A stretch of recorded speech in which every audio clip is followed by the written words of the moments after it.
নবাব সিরাজউদ্দৌলার প্রধান সেনাপতি মির্জাফর আলী খান তো সিরাজউদ্দৌলারই প্রাপ্ত। এখন সেনাপ্রধান তো আপনাদের সরকার প্রধানেরই নিয়োগকৃত, কেন এমনটি হলো? এখন এই প্রসঙ্গে আমি আর বেশি কিছু বলতে চাই। জি, কিন্তু আপনি যদি সেটাই বলেন তাহলে কি এই রিয়েলাইজেশনটি আপনারা গোপালগঞ্জের ঘটনার পরে বুঝতে পারলেন? ওবায়দুল কাদের সম্ভবত আবারও বিচ্ছিন্ন হয়ে গেছে।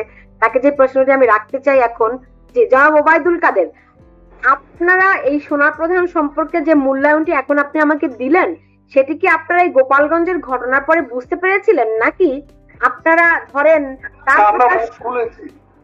আমরা সেনাবাহিনী সম্পর্কে কোনো বক্তব্য রাখি, যদিও আমরা দেখেছি তাদের নীরব উপস্থিতির মুখে তাদের নাকের ডগায় 32 নম্বর বুলডোজার দিয়ে ধ্বংস করা হয়েছে, এবং তাদের উপস্থিতিতে সেদিন যে জঙ্গি হামলা 5ই আগস্টে, সেটাও তাদের নীরব উপস্থিতিতে সংঘটিত হয়েছে।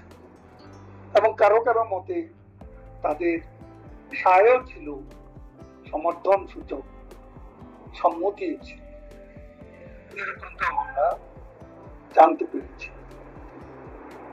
তো তাহলে আপনারা গত 1 বছরে কি ধরনের প্রস্তুতি নিলেন ফিরে আসার? আপনি বলছিলেন যে যখন আপনারা প্রত্যাবর্তন করবেন, তো সেটি কবে নাগাদ হতে পারে? সেনাবাহিনীকে যদি আপনাদের বিরুদ্ধে থাকে, সেক্ষেত্রে আপনারা কেমন করে অগ্রসর হবেন? গোটা সেনাবাহিনী আমাদের বিরুদ্ধে, এই কথা তো আমরা বলি। সেনাবাহিনীর মধ্যে বিভিন্ন সমীকরণ, সেনাবাহিনী অ্যাজ এ হোল আমাদের মুক্তিযুদ্ধের বিরুদ্ধে, আমাদের বিরুদ্ধে তো যারা আছে তাদের সবাই মুক্তিযুদ্ধের বিরুদ্ধে, তেমনটি তো বলার উপর। বাংলাদেশে মুক্তিযুদ্ধকে যখন ধ্বংস করার জন্য চক্রান্ত চলছে, আমার বিশ্বাস দেশপ্রেমিক সেনাবাহিনী সেখানে তাদের যে দায়িত্ব, ইতিহাস অর্পিত যে দায়িত্ব, সে দায়িত্ব সময় মতো তারা পালন করবে।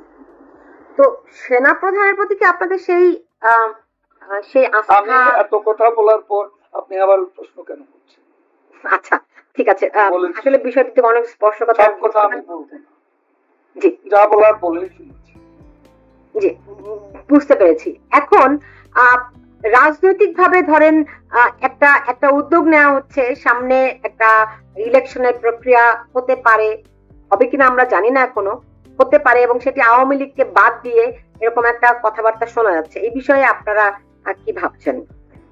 আমরা বাংলাদেশের বেশিরভাগ জনগণের প্রতিনিধিত্ব করি, সে পার্টির কার্যকলাপ নিষিদ্ধ করি, সেই পার্টিকে নিষিদ্ধ রেখে নির্বাচনে অংশগ্রহণ থেকে বিরত রেখে বাংলাদেশে কোনো ইনক্লুসিভ, নিরপেক্ষ, বাংলাদেশে কোনো ফ্রি ফেয়ার ইলেকশন হতে পারে না, হওয়া সম্ভব। যদি হয় সেক্ষেত্রে আপনাদের কৌশল কি হবে?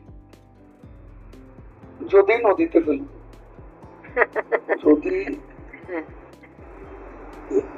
আমি এটুকু জানি, ক্ষমতার রাজনীতি রহস্যপূর্ণ, ইউনূস তার ক্ষমতাকেই ভালোবাসে, গণতন্ত্র তার কাছে কোনো বিষয় নয়।